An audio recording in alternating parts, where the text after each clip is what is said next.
سبحان الذي أسرى بعبده ليلا من المسجد الحرام إلى المسجد الأقصى الذي باركنا حوله لنريه من آياتنا إنه هو السميع البصير.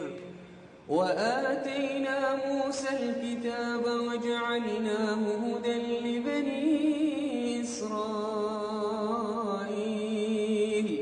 ألا تتخذوا من دوني وكيلا ذرية من حملنا مع نوح إنه كان عبدا شكورا.